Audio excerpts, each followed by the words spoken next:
Sasali ka ng show, wala ka namang ECU and pipe na maganda. Wala ka kasing pera, wag mo nang pilitin. Bisaya ka naman, kakain ka lang ng alikabok sa motor show. Dinamay nyo na naman ang mga Bisaya. Ilang beses ko bang sasabihin sa inyo, ako na lang yung i-bash ninyo. Wag nyo nang idamay yung mga Bisaya. Dahil ang daming nagko-comment dito at mandami natin mga supporter na mga Bisaya na ang gaganda ng mga motor. Nakakahiya naman sa nambabash. Okay lang sana kung meron ka ring motor, pero pustahan tayo, feeling ko kahit pang tricycle wala ka. Ako na ulit ang hihingi ng pasensya sa mga Bisaya dyan na viewers natin. Sinabi ko naman nung una sa inyo na meron tayong pipe, inaantay ko lang. Pero sa next video na natin ipapakita sa inyo yung pipe neto ni kumpare. Pero mga kalusyper, may nangyaring hindi maganda at first time namin pareho ni Kuya Russell ito nangyari sa motor. Kung napapanood mo tong video na to, May 17 na po sa araw na ito at ngayon na rin po yung motor show. Hinahabol lang namin or dino-double check lang namin na dapat umaandar yung motor natin. Pero sa kinasamaang palad, may nangyaring hindi maganda. Mukhang nagutom yung makina natin at kumain ng plastic. Nagkanda malas-malas na tayo ngayong araw na to, pero pipilitin natin lang lahat na makakaya natin para naman hindi tayo tawanan ng ating mga basher. Kaya tara, umpisa na natin tong video na to.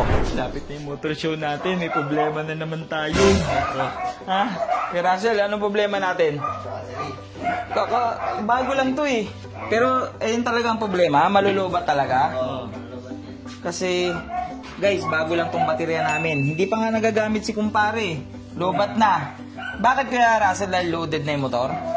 Hindi niya kayang i-push? Patay ka boy, paano sa motor show? Importante yung umaandar yung motor. Ano to? Disqualified tayo nun boy. Gusto mo try ko ng paraan? Ha? Oh. Yan. Ano to? Sabi mo, Maxwell Technologies. Ay putik, alam ko to. Ito yung mga lithium battery, di ba? Oh. Tapos yung mga pangbawa, meron to iba-iba to eh. Pag gusto mo 200cc, 260cc, 300cc, 800cc. Kaya niyang pandarin ko yung rasa pag ganun, no match na yan. Saka mga ganito dyan, magaan. Kasi lithium. Papa.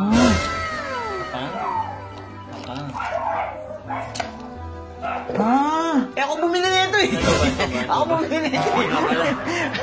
By the way guys, itong lithium powered battery natin, napakahalaga nito sa ating mga motor. Yung battery, lalo na yung mga motor ngayon kay Russell, di ba puro battery operated na. So ngayon, itong lithium battery na to, isa ito sa marirecommend ko sa inyong sobrang sulit. Hindi to ganun kamahal kumpara sa ibang lithium battery. Tapos ang ganda ng mga review nito, binalag na to ni Sir Mel. Yan, Sir Mel.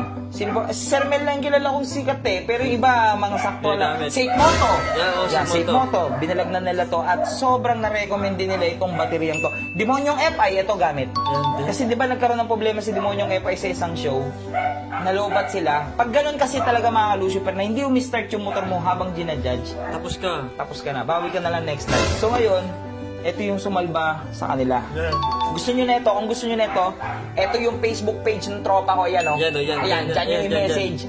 Available lahat ng lithium sa lahat ng klase ng motor, lahat ng klase ng loaded, ilang cc. Pasok yan dito. Tapos, request ng lahat.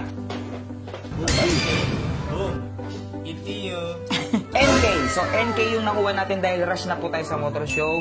Gusto ko talaga Datatech. Ang problema ko, walang makuwanan. Etong NK natin na to, na ECU, guys, second hand pa to. Kasi walang makuwanan ngayon. Dahil ewan ko rin hindi ko alam, may issue daw sa ECU kasi ino-hold daw ng mga seller. Dahil pagdating ng December, mahal. Ha? Mas mahal. Mahal. Tapos yung iba naman, hindi nila maibenta ng mura ngayon kasi nabili nila ng December. Alam nyo na, pag December, bombahan yun. Mahal ang ECU. Kasi ang bentahan talaga, ay ba, ayaw naman sabi ng SRT, baka makasagasa tayo na.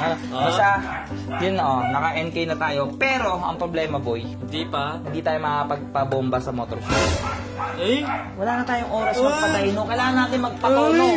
Ba yan? So ngayon nalobat kami, ayaw start ni kumpare. So ngayon itatry namin dito sa lithium. Susubukan natin ang lakas niyan. Malaki at importante yung mga ganitong battery sa ating mga motor. Nagsushow ka man o pang araw-araw mo. Napakahirap pong malobatan o masiraan ng battery. Pero yung mga battery na lithium, ito na po yung new innovation pagdating sa battery. Bukod sa magaan, napakaganda pa ng performance. At hindi pa basta-basta nalolobat. Marami na ring review ito ng mga magagaling mag-review ng battery na vlogger. Sobrang solid na mga battery na lithium.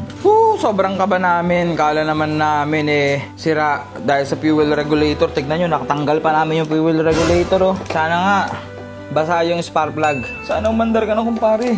To be exact, May 17 yung motor show. Tignan nyo yung date. May 17, 10:56 AM. Good luck. Si Russell, kaya pa? Kakayanin. Mandar ka na, sige na, minor lang. Tsaka na tayo papatono, tsaka na tayo magpapadino. Kasi kulang na tayo sa oras. Ang importante sa motor show, umandar ka lang. Kumparing ganda pa naman ng decals mo, tas di ka andar. Ano, display ka na lang doon? Hindi naman tayo papayag noon. Sayang naman lahat ng hirap ni Kuya Russell. Tapos ang ending, display ka lang doon. Takpan natin, ready natin sinelas natin, maingay, baka mabarangay tayo. Nasagot namin ang problema namin sa pagkalobat na kahit tipong ibabad namin yung push start, hindi na po nalulobat yung aming motor. Pero sumabay naman na ayaw mag-start ng motor. Ano ba talaga? Bakit ngayon pa kumpare kung kailan mamaya na yung motor show mo? Guys, ewan ko ba, parang ayaw kami papuntay ng motor show. One last try, nagpalit kami injector, binalik namin sa stock. Nagpalit na rin kami ng spark plug ulit. Buti na lang talaga, naka max square tayo na na baterya. Pero Russell, kung ordinaryong baterya lang gamit, kanina pa tayo lobat dito, kanina pa tayo problemado dito, no? So, mga ganyan, ordinaryo, buti na lithium to. So, yan yung purpose ng naka-lithium battery kayo. Talagang masusuplayan niya ng kuryente kung ilang cc yung motor mo. Tapos, hindi siya ganun kadaling malobat. Tapos, pag umandar tong motor mo, ang bilis magkarga niyan. Moment of truth, guys.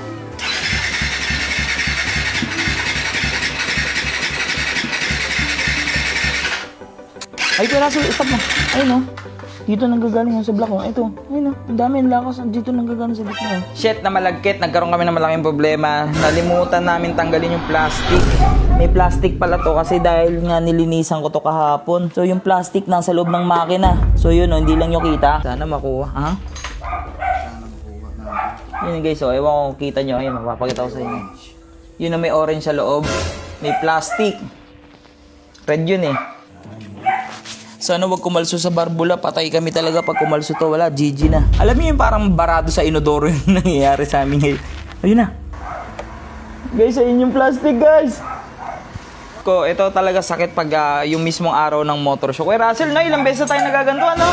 Kung alam nyo lang yung King of Kings, sa JRP sumali din kami, si Lucy pa yon. Talaga, yun mismo nandun kami sa event, talaga nagbabaklas kami. Talaga nangyayari talaga to. Bibira yung ngayon yung motor show, walang problema yung motor. So ngayon, papaangatin namin yung barbula. Sana talaga mahugot yung plastic. Ayun yung plastic, guys, oh. Ayun, oh. Sana di nadurog, Kuya Russell, no? Pero hindi naman ganun madudurog ang plastic labo. Please naman. Sana walang napunit. Ay, may naiwan pa sa loob, Kuya Russell. Ang laki ng plastic, guys.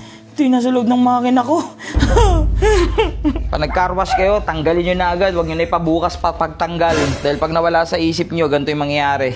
Kasi pahigop yung intake, eh. Intake yun, eh. No choice, tanggal kami ng manifold para lumabas talaga yung bunganga ng head. So mga ka-Lucifer, sad life. Sana umabot kami, pero wala. Malaki na chance na hindi, pero sana umabot. Babahead.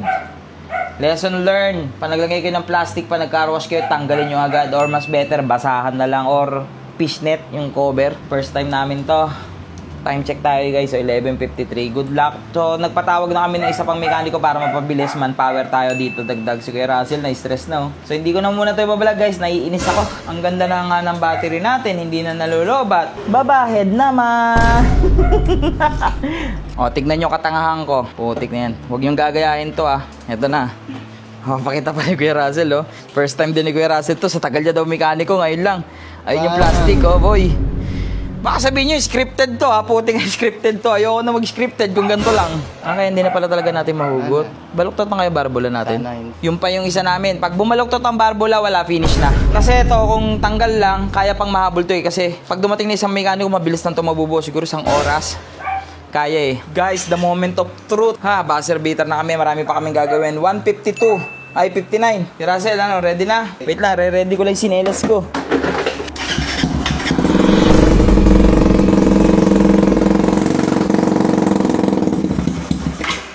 Minor na lang. Minor na lang, minor na lang.